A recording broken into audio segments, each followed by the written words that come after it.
약물 치료에 효과가 없거나 혹은 효과가 있더라도 약을 끊기를 원하는 사람은 수술 치료의 대상이 됩니다. 즉 넓은 의미에서는 거의 모든 위식도 역류 질환 환자, 진단이 확실하게 됐다 그러면 모든 환자한테서 도움이 될 수 있는 치료법이 수술 치료 방법입니다.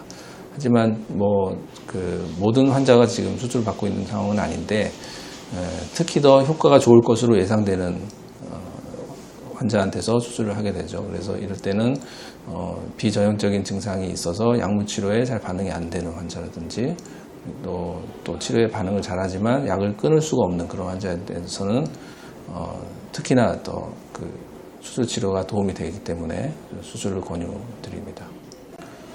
이 수술은 복강경 항역류 수술이라고 얘기하는데 수술하는 방법을 구체적으로 더 얘기한다면은 위저부 주름 성형술 혹은 위저추벽 성형술이라고 하는 것입니다. 즉 식도의 하부를 위의 일부분을 이용해서 감싸주고 그리고 위와 식도의 위치를 바로 잡고 그리고 횡격막을 열려져 있는 횡격막을 닫아주는 그런 수술입니다.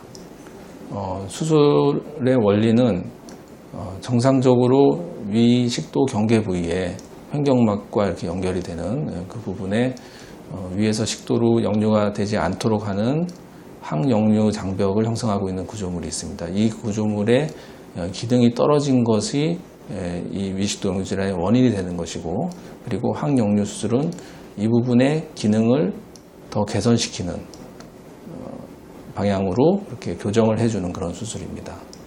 정상적인 구조를 보면은 위와 식도의 경계 부분에 위, 식도, 또 횡격막이 이렇게 유기적으로 연결이 되어 있는데 이 부분이 위에서 식도로 역류가 안 되게 하는 항역류 장벽을 형성합니다. 이 부분의 기능이 떨어진 것이 위식도 역류 질환이고 이곳을 이제 교정하기 위해서 하는 수술이 항역류 수술입니다. 그래서 수술 내용은 식도 하부를 위의 일부분을 이용해서 감싸고 그리고 열공탈장이라고 해서 식도 위 경계 부분이 식도 방향으로 너무 올라가는 경우가 있는데 이거를 바로 잡아주고 또 벌어져 있는 횡격막을 다시 조여주는 그런 수술입니다.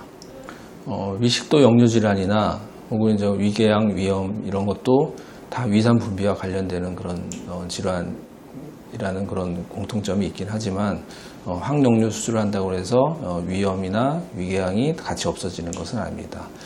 오히려 수술 전에 이런 위염, 위궤양 이런 것이 동반이 돼 있다면은 같은 증상이라고 해도 이게 식도염에서 생긴 증상인지 위궤양에서 생긴 증상인지 구분이 안 되는 경우가 있기 때문에 이런 경우에 수술한 다음에도 증상이 남아 있을 가능성이 더 많은 것이죠. 그래서 위궤양이나 위염은 수술 전에 이게 증상이 식도염에 의한 것인지 위궤양에 의한 것인지를 잘 구분해서 평가를 해 놓는 것이 치료 효과를 예측하는 데도 더 도움이 될 것입니다. 네, 이 수술은 다른 보통 위장관 수술처럼 장기를 절제하거나 또 이어붙이거나 이런 과정이 없는 그야말로 이렇게 위치와 모양을 교정해주는 그런 수술이기 때문에 매우 안전한 수술입니다. 즉 이제 충수 절제술이나 담낭 절제술 이런 수술보다도 더 안전한 수술이라고 할 수 있습니다. 식도를 위로 감싸는 그런 과정에 있어서 보통은 이제 360도로 감싸는 방법이 표준 방법입니다. 하지만 여기에 부분적으로 감싸는 방법, 즉 270도, 180도 이렇게 부분적으로 감싸는 방법도 있는데 이런 경우는 주로 식도 기능이 많이 떨어져 있는 경우, 식도 연동 운동이 많이 떨어져 있는 경우, 또는 이제 재수술을 하는 경우 이런 경우에만 이렇게 제한적으로 하는 방법이고 표준되는 방법은 360도 감싸는 방법, 360도 니센이라는 수술 방법입니다. 이 수술은 복강경 수술로 진행을 하기 때문에 전신 마취가 필요한 수술입니다. 항역류 수술은 복강경 항역류 수술은 보험 급여 적용이 되는 수술입니다. 그것도 아주 오래 전부터 보험 적용이 되는 수술이고요. 보험이 안 되는 항역류 치료법은 수술적인 방법이 아니고 내시경적으로 하는 방법이 있는데 이거는 항역류 구조물의 개선을 전체적으로 시키는 게 아니고 식도 내부의 압력만 높여주는 거기 때문에 치료 효과나 이런 데에 있어서는 그 수술적인 치료하고는 많이 차이가 나는 것으로 되어 있습니다. 항역류 수술 후에 그 만족스러운 치료 결과가 나타나는 게 경험하는 것이 한 90% 정도 됩니다. 즉 다시 말해서 10명 중에 1명 정도는 수술한 다음에 증상이 재발이 되거나 혹은 부작용이 더 심해서 그전보다 더 안 좋다고 얘기할 수가 있습니다. 하지만 이런 경우가 그 무작위로 10%에서 발생하는 것은 아니고 수술 전에 증상이 명확하지 않고 애매한 증상이었다든지 검사 결과에서 확실히 나오지 않은 그런 경우에 그 10%에 들어갈 가능성이 더 높다고 할 수 있습니다. 수술 이후에는 부드러운 음식을 먹어야 되고요. 목에 걸리지 않도록. 그래서 그게 한 2주 정도까지는 부드러운 식사를 하는 것이 중요하고, 그리고 횡격막에 이렇게 힘이 들어가는, 복압이 증가되는 그런 운동은 무거운 것을 들다거나 이런 운동은 피하는 것이 좋습니다. 왜냐하면은 수술에서 고정해 놓은 구조물이 이렇게 손상이 될 수 있기 때문에 수술 후 한 달 혹은 2달 정도까지는 무거운 거 드는 것 같은 그런 힘쓰는 운동은 하지 않는 것이 주의할 사항입니다. 이 수술은 보험 적용이 다 되는 수술입니다. 그건 말씀드릴 수 있고요. 그리고 입원 기간은 수술한 다음에 하루 또는 이틀인데 보통은 이틀째 퇴원을 합니다. 물론 퇴원 후에는 정상적인 일상 복귀가 가능합니다. 이 수술은 이제 복강경 수술이고 매우 안전한 충수절제술보다도 더 안전한 그런 수술이지만 그렇다고 모든 의사가 누구나 다 할 수 있는 그런 수술은 아닙니다. 수술 과정에서 지켜야 될 그 몇 가지 이제 원칙이 있고 그거를 철저하게 지킬 수 있는 그 외과 의사여야 하고요. 그리고 또 한 가지는 수술이 잘 된다고 해서 결과가 다 좋은 것은 아닙니다. 다시 말해서 수술 전에 철저하게 이제 검사를 해서 수술의 대상이 되는지를 정확하게 환자를 선택할 수 있고, 그리고 그 결과를 가지고 수술 후에 효과가 어떨지도 어느 정도 예측이 가능해서 예측을 해줄 수 있는 그런 외과 의사가 수술을 해야 됩니다. 첫 번째로는 약물 치료가 잘 듣는다면은 약을 계속 먹지 수술할 필요는 없다고 생각하는 게 이제 첫 번째 오해고요. 그리고 두 번째는 이와는 정반대로 약의 효과가 없으면은 수술해도 어차피 효과가 없을 거라고 생각하는 게 두 번째 오해입니다.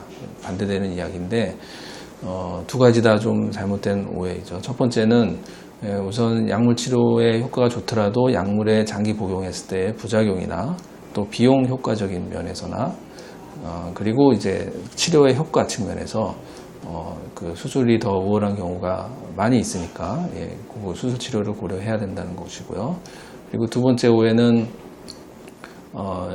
약물 치료에 효과가 없다 하더라도 약물 치료 효과 없는 경우가 그렇지 않은 경우보다 수술했을 때 효과가 좀 떨어지는 것은 사실입니다. 하지만 다른 치료 대안이 없기 때문에 이럴 때는 수술로서 수술 치료로 많이 도움을 받을 수 있는 그런 이제 환자 집단에 이제 포함이 되어 있는 것입니다. 그리고 또 한 가지는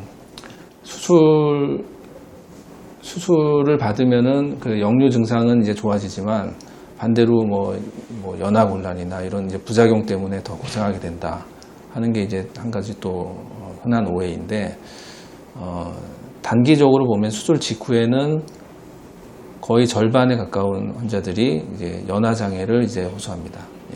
삼키는 게 잘 안 되는 그런 건데, 그건 대부분 일시적이고 그리고 이제 경도의 그런 연화곤란이죠. 이건 수술 직후에 식도나 이런 부분이 좀 부어 있기 때문에 그런 것이고, 대부분 2주 이상 지나면은 그때부터는 이제 좋아집니다. 그래서 장기적으로 혹은 아주 심하게 물도 못 삼킬 정도로 심하게 연화곤란이 생기는 경우는 이제 거의 없습니다.